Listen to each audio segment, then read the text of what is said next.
நீங்கள் சொன்னீங்க மதுரை மாநாட்டில் வந்து அங்கிள்னு சொல்லிட்டார், அதனால் திமுகலாம் கோவப்பட்டாங்கன்னு. சரி, அவங்க அப்பான்னு சொன்னாங்களே. இப்போ தமிழ்நாட்டு மக்களை ஸ்டாலினை வந்து அப்பான்னு சொன்னாங்க, தாயுமானவர்ன்றாங்க. இப்போ அதிமுககாரங்க அம்மானாங்க. நான் பாருங்கள், விஜய் வந்து எவ்வளோ கேர்ஃபுல்லான ஆள்னா, அங்கிள்னு அதை ஆங்கிலத்தில் சொன்னார். தமிழில் சொல்லியிருந்தால் இந்நேரம் என்ன ஆகிருக்கும்? மாமா அப்படின்னு அவர் சொல்லியிருந்தார்னா, ஸ்டாலின் மாமானா அது வந்து மிகப்பெரிய அவமானம். ஒரு முதலமைச்சரை சொல்லிட்டாருன்னு இவங்க எவ்வளோ பிரச்சாரம் பண்ணியிருப்பாங்க. இது உண்மையிலேயே அரசு செலவில் ஜனங்களுக்காக போகிறாங்களா இல்லை இன்ப சுற்றுலாவாக போகிறாங்களான்றது ஒரு $1 மில்லியன் கொஸ்டின் தாங்க. குறிப்பாக இவ்வளோ செலவு பண்ணிட்டு போகிறாங்க. முதலமைச்சர்னா முதலமைச்சர் மட்டும் போக மாட்டார். அரசு பணத்தில் முதலமைச்சருடைய ஃபேமிலி மெம்பர்ஸு, முதலமைச்சருக்கு இருக்கக்கூடிய அதிகாரிகள் பட்டாலும் எல்லாம் நிறைய பேர் போவாங்க. பல கோடி ரூபாய் செலவாகுது. இப்போ ஸ்டாலினுக்கு வந்து வயசாயிடுச்சு, 70-72, மூத்த குடிமகன், அவர் சீனியர் சிட்டிசன் தான். பட் அவருடைய பேச்சில் வந்து ஒரு நாகரிகம், ஒரு அந்த பண்பு இல்லை. ஏன்னா விஜயை பற்றி ஒருத்தர் கேள்வி கேட்குறார். தாவேகா தலைவர் இன்றைக்கி ஒரு பாப்புலரான பொலிட்டீஷியன். அப்போ அந்த கட்சியின் தலைவரை பற்றி ஒரு பத்திரிகையாளர் கேட்குறாருன்னா அதை பற்றிலாம் நான் பேச விரும்பலைன்னா இது என்ன ஜனநாயகம்? உதயநிதியும் அப்படிதாங்க பண்ணுறாரு. பேப்பரை வச்சு தான் படிக்கிறாங்க. பேப்பரை வச்சு படிக்கும்போதே தப்பாக உதயநிதி பேசுகிறாரு. பேப்பரை வச்சு படிக்கும்போதே நம்பரை தப்பாக சொன்னார், இடத்த தப்பாக சொன்னார்.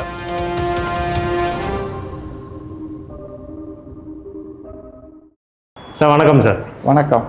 முதலமைச்சர் மு.க. ஸ்டாலின் அவர்கள் இந்த வெளிநாடு இந்த முதலீடுகள்லாம் இது பண்ணுறதுக்காண்டி புறப்பட்டார். காலையில் ப்ரெஸ் மீட்டை வந்து கொடுத்துருக்காரு.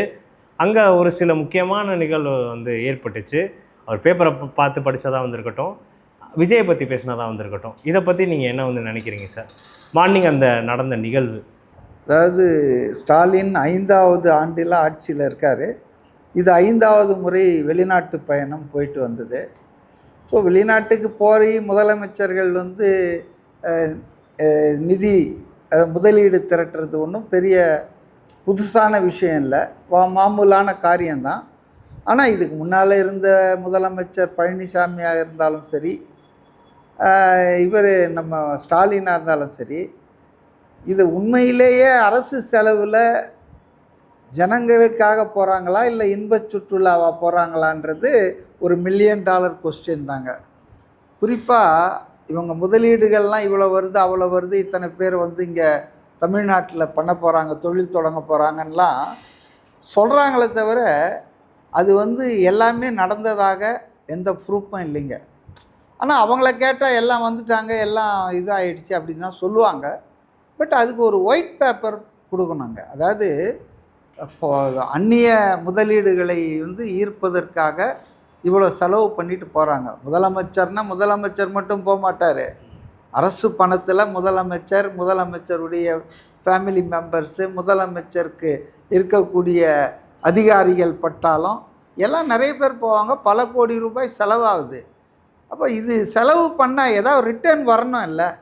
இவங்கெல்லாம் வந்து அரசு மக்கள் வரி பணத்தில் இன்ப சுற்றுலா போகிறதுக்கு அது இதை பயன்படுத்துறது. கேட்டால் நாங்கள் ஃபாரின் அதுவும் எல்லாம் பார்த்து போவாங்க.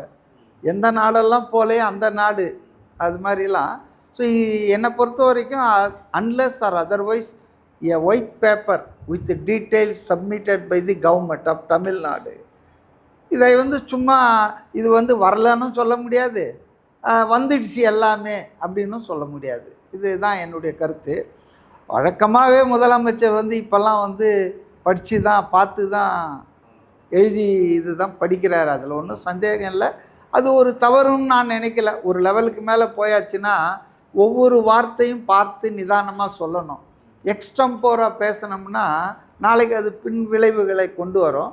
பட் ஆனால் அவர் வந்து முன்னாள் முதலமைச்சராக இருக்கிற பழனிசாமியை பற்றி விமர்சனம் பண்ணும்போது அவரை மாதிரி நினச்சிட்டார் போல இருக்கு என்ன அப்படின்ற மாதிரி பேசினார். அது அவர் வகிக்கிற பதவிக்கே அழகல்ல. நாகரிகம் வேணும். இப்போ எதிர்க்கட்சியாக இருப்பது வேற, முதலமைச்சர் பதவி என்பது தொடர்ச்சியாக இருக்கிறது. இன்றைக்கி இவர் இருக்கிறார், நாளைக்கு விஜய் வருவார், ஆட்கள் மாறுவாங்க. ஆனால் அந்த இன்ஸ்டிடியூஷன் வந்து அது மதிப்பு மிகுந்தது. அதனால் வந்து இப்போ எடப்பாடி கேள்வி கேட்குறாருன்னா பதில் சொல்லணும் நீங்கள். சரி, Edappadi as a opposition party leader அவர் கொஸ்டின் பண்ணுறாரு, இது சும்மா போகிறாங்க, கவர்மெண்ட் மணி எடுத்துகிட்டு ஜாலியாக ஊர் சுற்றுறாங்கன்னு சொல்கிறாருன்னா, இல்லை நாங்கள் இந்த வருஷம் இந்த நாடுக்கு போனோம், இத்தனை முதலீடு கொண்டு வந்தோம், இவ்வளோ தொழிற்சாலைகள் வேலையை தொடங்கிட்டாங்க, இதனால் இத்தனை தொழிலாளர்கள் வேலை வாய்ப்பு பெற்றிருக்கிறார்கள் அப்படின்னு நீங்கள் ஆதாரத்தோடு பதில் சொல்லாம விட்ட, அதை விட்டுட்டு அரசியல் மேடையில் is a chief minister. DMK தலைவராக திமுக பொதுக்கூட்டத்தில் பேசுகிறது வேறு. As a chief minister he should be more responsible. அப்போது ex chief minister, former chief minister ஒரு கேள்வியை கேட்குறாரும்போது அவருக்கு நீங்கள் ஆதாரத்தோடு பதில் சொல்லணும். அதை விட்டுட்டு அவரை மாதிரி நினச்சிட்டாரா, அவர் போயிட்டு வந்து எதுவும் நடக்கலைன்னு தான் அதுக்கு அர்த்தம். அந்த கிண்டலுக்கு அர்த்தம் என்னென்னா, எடப்பாடி பழனிசாமி போயிட்டு வந்து முதலீடுன்னு சொன்னார், எதுவும் நடக்கலை. இப்போ அதை தான் அவர் சொல்கிறாரு. அதனால் இந்த எரிஞ்ச கட்சி எரியாத கட்சி, இந்த லாவணி கச்சேரியெல்லாம் அதிமுக திமுக ரெண்டு கட்சியுமே நிறுத்திட்டு மக்களுக்கு ஃபேக்ட்ஸ் அண்ட் ஃபிகர்ஸை கொடுங்கன்றோம். அதுதான் அந்த இது அர்த்தமே தவிர, அதை விட்டுட்டு இதில் வந்து சும்மா ஒருத்தர் தாக்கிக்கிறது சரியில்லை. அதே போல் இப்போ ஸ்டாலினுக்கு வந்து வயசாயிடுச்சு, 70-72, மூத்த குடிமகன், அவர் சீனியர் சிட்டிசன் தான். பட் அவருடைய பேச்சில் வந்து ஒரு நாகரிகம், ஒரு அந்த பண்பு இல்லை. ஏன்னா விஜயை பற்றி ஒருத்தர் கேள்வி கேட்குறார், தாவேகா தலைவர், இன்றைக்கி ஒரு பாப்புலரான பொலிட்டீஷியன், அவர் வந்து கரிஸ்மாட்டிக் சினிமா ஸ்டாராக இருந்து இன்றைக்கி ஒரு பாப்புலர் பொலிட்டிக்கல் லீடராக ஆகிட்டார். சமீபத்தில் கூட மதுரையில் மிகப்பெரிய அளவுக்கு தமிழ்நாட்டில் இது வரைக்கும் இந்த மாதிரி கூட்டங்கள் மகாநாடுகள் அடுத்தடுத்து தொடர்ச்சியாக நடத்துனதில்லை. அப்போ அந்த கட்சியின் தலைவரை பற்றி ஒரு பத்திரிகையாளர் கேட்குறாருன்னா, அதை பற்றிலாம் நான் பேச விரும்பலைன்னா இது என்ன ஜனநாயகம்? இப்போ நம்ம பொது வெளியில் வந்துட்டோம்னா எல்லா கேள்விக்கும் பதில் சொல்லணும், புரியுதுங்களா? நாய் வேஷம் போட்டால் குறைச்சா ஆகணும்னு சொல்லுவாங்க. அதுபோல் you R A political person, you R a chief minister. அப்போ நீங்கள் வந்து ஒரு அரசியல் கட்சியை பற்றி கேட்குறாங்கன்னா நீங்கள் உங்களுக்கு என்ன சொல்லணுமோ அதை சொல்லலாம், ஆனால் அதை பற்றி நான் கருத்து சொல்ல விரும்பலை அப்படின்னு சொன்னார். அதுக்கப்புறம் இன்னொரு தொடர்ச்சியாக அதை தொடர்ந்து ஒன்று இது கேட்டாங்க, இது போல் வந்து தேர்தல் வந்து நீங்கள் இப்போ இது பண்ணியிருக்காங்க இல்லையா, சி ஓட்டர், அது இல்லை அது இல்லை, நாங்கள் எப்போ தேர்தல் வச்சாலும் நாங்கள் தான் ஜெயிப்போம் அப்படின்ற மாதிரி சொல்லிவிட்டு அவர் பாட்டு அந்த இடத்த விட்டு நகர்ந்துட்டார். இது அழகு இல்லைன்னு நான் நினைக்கிறேன். ஜனநாயகத்தில் யார் ஒன்றா கேள்வி கேட்பாங்க. இப்போ கலைஞர் கருணாநிதி தமிழ்நாட்டின் மிக மூத்த அரசியல்வாதி, அவரை வந்து முந்தா நாள் கட்சி ஆரம்பித்தவங்க கூட கேள்வி கேட்டாங்க, அதுக்கு அவர் பதில் சொல்லியிருக்காரு. அதுதான் அரசியல் நாகரிகம், அரசியல் பண்பு. அது வந்து ஸ்டாலின்கிட்ட இல்லைன்றது ரொம்ப வருத்தத்துக்குரியது தான். இப்போ நீங்கள் ஸ்டாலின் அவர்கள் இன்னுமே பண்பாக நடக்கணும் அப்படின்ற ஒரு விஷயத்தை வந்து அட்ரஸ் பண்ணீங்க சார்.